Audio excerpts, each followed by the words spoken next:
Hello everyone, লাবণ্যময়ী থেকে আমি লাবণী চলে আসলাম বেশ বহুদিন পর একটা ছোট্ট মিনি ব্লগ নিয়ে। এতক্ষণে নিশ্চয়ই আপনারা বুঝে গেছেন আমার আজকের ব্লগটা হতে চলেছে দিওয়ালি স্পেশাল। আর আমার দিওয়ালিটা শুরু হয়েছিল এই ছোট্ট ট্রানজিশন ভিডিওটা দিয়ে, যেখানে আমি আমার দিওয়ালি লুকটাকে হাইলাইটস করেছি। এরপরে আমি চলে যাই ঠাকুর ঘরে এবং গিয়ে দেখি মা খুব সুন্দর করে প্রদীপগুলো রেডি করে রেখেছে। এরপরে আমি প্রদীপে সরিষা তেল দিয়ে প্রদীপগুলোকে পুরোপুরি রেডি করে নিলাম। আর এবারে আমার ছোট্ট সাহিত্য পাখি আমাকে অনেক হেল্প করেছে। এরপরে আমি আর সাহিত্য মিলে সবগুলো প্রদীপ জ্বালিয়ে ফেললাম। আর সাহিত্য আমাকে খুব সুন্দর করে ছোট্ট ছোট্ট ভিডিও করে দিচ্ছিল আমার ব্লগের জন্য। দেখতে দেখতে আমার ছানাটা অনেক বড় হয়ে যাচ্ছে। তো যাই হোক, এরপরে আমি আমাদের সিংহাসনের সামনে ঠাকুরের প্রদীপের থালাটা দিয়ে দিলাম। আর তারপর চলে গেলাম আমাদের মেইন ডোরে, সেখানে আমি আরেকটা প্রদীপের থালা দিয়ে দিলাম। এবারে আমার পুরো বাড়িতে প্রদীপ জ্বালানোর পালা।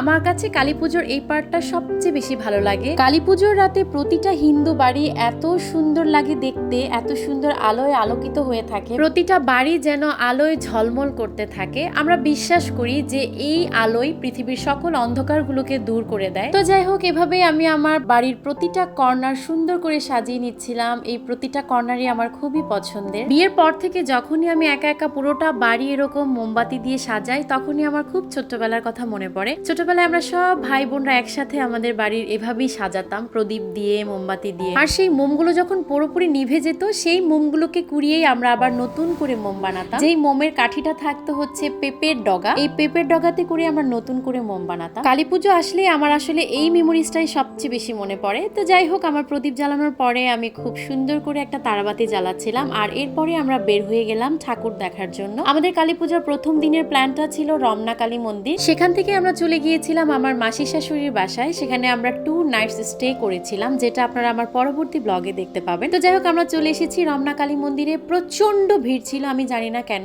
এবছর দুর্গাপূজা এবং কালী পূজা দুবারই রমনা কালী মন্দিরে এত পরিমাণে ভিড় ছিল যা আমি গত 8 বছরে দেখিনি। এবং মন্দির কর্তৃপক্ষরা ভিড় সামলাতে না পেরে পেছনের গেটও খুলে দিয়েছে, যা আমি কখনোই দেখিনি, এই প্রথমবারই দেখলাম। এবং প্রায় আধা ঘন্টা ধাক্কাধাক্কি করে মন্দিরে ঢোকার পরে অবশেষে মায়ের দর্শন পেলাম। সেখানে গিয়ে আমার জায়ের সাথে দেখা হয়ে গেল। তো আমার দেবরের মেয়েটা হয়তো বা ভয় পাচ্ছিল, ও কানে হাত দিয়ে বসেছিল, কারণ চারিদিকে অনেক জোরে জোরে সবাই বাজি ফাটাচ্ছিল। আর এইদিকে আমাদের বড় বাচ্চাগুলো তাদের মতো করে খুব সুন্দর করে খেলছিল, মজা করছিল। তো এরপরে আমার আরেক দেবরের ফ্যামিলির সাথে দেখা হয়ে গেল। তারপর আমরা সবাই মিলে চলে গেলাম নাজিরা বাজার। এবারে আমরা হানিফে যাইনি, এবারে গিয়েছিলাম বুখারিতে। বুখারির নান, চিকেন চাপ, চিকেন বিরিয়ানি এবং কাচ্চি বিরিয়ানিটা আমরা ট্রাই করেছিলাম। খাবারটা আমার কাছে মোটামুটি লেগেছে, খুব একটা ভালো লাগেনি। তো যাই হোক, এরপরে আমরা বিউটি লাচ্ছি আর লেমন মিন্ট খেয়ে আমার মাসি শাশুড়ি বাসার উদ্দেশ্যে রওনা দিয়ে দিলাম। তো এই ছিল আমার দিওয়ালির ফার্স্ট ব্লগ। আর সেকেন্ড ব্লগটা আমি খুব তাড়াতাড়ি নিয়ে হাজির হয়ে যাব। আজকের ভিডিওটি কেমন হয়েছে অবশ্যই জানাবেন। And thanks for watching.